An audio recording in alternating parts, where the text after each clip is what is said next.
Hello दोस्तों, राधे राधे, जय श्री कृष्णा। दोस्तों, फिर से मेरे चैनल जय रंजू पर आपका स्वागत है। फिर से दिल से राधे राधे।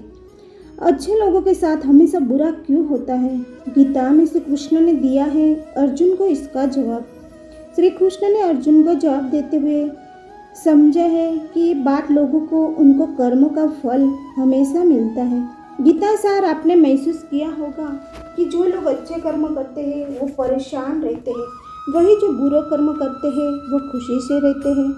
और अच्छे कर्म करने वाले परेशान होते हैं कि आखिर उन्हें इतनी परीक्षा क्यों देनी पड़ रही है, जबकि जो धर्म की राह में वो खुश है और जिंदगी का वो लुत्फ उठा रहा है। अगर आपने मन में भी ये सवाल है तो आज हम आपको इसका जवाब देंगे कि ये जवाब वो है जो भगवान ने गीता में लिखा है और श्री कृष्ण ने अर्जुन को दिया था। भागवत गीता में वर्णित कथा के अनुसार जब भी अर्जुन के मन में कोई दुविधा होती थी तो वह कृष्ण के पास पहुंच जाते थे। एक बार की बात है, अर्जुन ने भगवान कृष्ण के समीप आकर कहा कि वो दुविधा में है और इसके जवाब वो कृष्ण से चाहते हैं। श्री कृष्ण ने पूछा कि क्या सवाल है? अर्जुन ने कहा कि मुझे ये जानना है कि अच्छे लोग के साथ हमेशा बुरा ही क्यों होता है, वही बुरे लोग खुशहाल दिखते हैं। अर्जुन के मुंह से ऐसी बात सुनकर श्री कृष्ण मुस्कुराए और कहा, मनुष्य जैसा सोचता है और महसूस करता है वैसा कुछ नहीं होता, बल्कि अज्ञान की वजह से वो सच्चाई नहीं समझ पाता है। अर्जुन उनकी ये बात समझ नहीं पाए तो इसके बाद श्री कृष्ण ने कहा कि वह जानते हैं। श्री कृष्ण ने अर्जुन से कहा कि पार्थ, मैं तुम्हें एक कथा सुनाता हूँ, उसे सुनकर तुम समझ जाओगे कि हर प्राणी को उनके कर्म से हिसाब से ही फल मिलता है।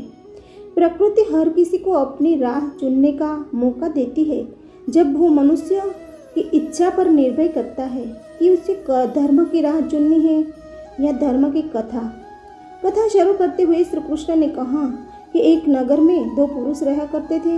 एक पुरुष व्यापारी था जिसके जीवन में धर्म की बहुत महत्व थी। वह पूजा पाठ में यकीन रखने वाला था। वह हर रोज मंदिर जाता था और दान धर्म भी करता था और हर रोज भगवान की पूजा करता था। वही दूसरा पुरुष बिल्कुल विपरीत था। वह हर रोज मंदिर तो जाता था लेकिन पूजा करने नहीं, बल्कि मंदिर के बाहर से जूते चप्पल चुराने, दान और धर्म से कोई लेना देना नहीं था। समय बीतता गया और एक दिन बहुत जोर की बारिश हुई और इस वजह से मंदिर में पुजारी के अलावा कोई नहीं था। ये बात जब दूसरे पुरुष को पता चली तो उसने कहा कि ये सही मौका है मंदिर का धन चुराने का, और पंडित से नज़र बचाकर उसने मंदिर का सारा धन चुरा लिया। इस समय धर्म कर्म में विश्वास रखने वाला व्यक्ति भी मंदिर पहुंचा।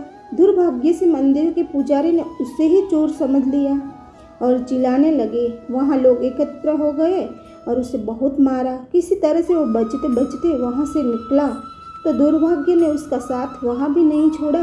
मंदिर के बाहर वो एक गाड़ी से टकराया और वो घायल हो गया। फिर वो व्यापारी लंगड़ाता हुए घर जाने लगता तो रास्ते में उसकी मुलाकात उसे पुरुष से हुई जिसने मंदिर से धन चुराया था। उसने कहा, आज तो मेरी किस्मत चमक गई, एक साथ इतना सारा धन मिल गया। यह सब देखकर उसे बहुत बुरा लगा और उसने अपने घर से भगवान की सारी तस्वीर निकाल दी। कुछ सालों बाद दोनों पुरुष की मृत्यु हो गई। इसके बाद जब दोनों यमराज की सभा में पहुंचे और भले पुरुष ने दूसरे व्यक्ति को देखा तो उसे बहुत गुस्सा आया और उस क्रोधित होकर यमराजा से पूछ ही लिया कि मैं तो हमेशा अच्छा कर्म करता था, दान में विश्वास रखता था, उसके बदले में जीवन भर मुझे अपमान और दर्द ही मिला और इस व्यक्ति को तो नोटों से भरी पोटली मिल गई। आखिर ऐसा भेदभाव क्यों? तो इस समय यमराजा ने कहा, पुत्र, तुम गलत समझ रहे हो।